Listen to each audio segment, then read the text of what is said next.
একই দিনে জোড়া সাফল্য পেল আগরতলা জিআরপি থানার পুলিশ। বুধবার দুজন বাংলাদেশি দম্পতিকে আটক করা হয়। তারা অবৈধভাবে রাজ্যে প্রবেশ করে বহির্রাজ্যে যাওয়ার পরিকল্পনা করেছিল। পরে একই দিনে মহেশখলার রাহুল দাস নামে যুবককে আটক করা হয়। তার কাছ থেকে 6টি প্যাকেটে 12 কেজি 400 গ্রাম গাঁজা উদ্ধার হয়। গাঁজাগুলি বহির্রাজ্যে পাচার করার পরিকল্পনা করছিল সে।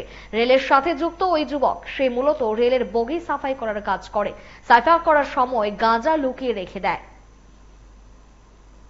হ্যাঁ, গতকালকে আমরা আগরতলা জিআরপিএস, আরপিএফ এবং বিএসএফ এবং আমাদের যে আরো সিস্টার এজেন্সি আছে, আমরা গতকালকে দুজন বাংলাদেশিকে মানে আগরতলা রেল স্টেশনে গ্রেপ্তার করা হয়েছে। তো একজনের নাম হলো আফজল শেখ, আর একজন ওনার স্ত্রী বলছে লামিয়া আক্তার। তারা ফিরোজপুর জেলার বাংলাদেশের অন্তর্গত। তারা অ্যাকচুয়ালি অবৈধভাবে বর্ডার ক্রস করে এসছে এবং তারা বলেছে কলকাতা যাবে। তো এই সুবাদে গতকালকে আমরা মানে ওনাদের এগেনস্টে একটা মামলা নিয়েছি, যার মধ্যে আমাদের যে নতুন অ্যাক্ট আছে, বিএনএস, আইপিপি অ্যাক্ট এবং ফরেনার অ্যাক্ট আছে। তো আজকে আমরা তাদের মহামান্য আদালতে প্রেরণ করছি।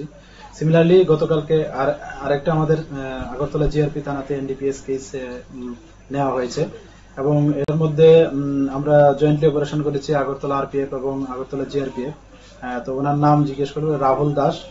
ওনার বাড়ি লোকালি, এমনিতে মহেশখোলা বাড়ি, আমতলী থানার অন্তর্গত। তো উনি অ্যাকচুয়ালি এই যে বাইরের দূরপাল্লার যে ট্রেনগুলি আছে, বিশেষ করে কুয়া, দেওঘর বা এলটিটি যেগুলি মুম্বাই যা, এগুলি মানে যখন পিটিং হয়, এগুলি মানে যখন আসার পর এগুলি সাফ সাফাই হয়, তো ওই সময় সে ওই গাঁজা মানে 10 কেজি 12 কেজি এরকম করে ফিট করে দেয় আর কি।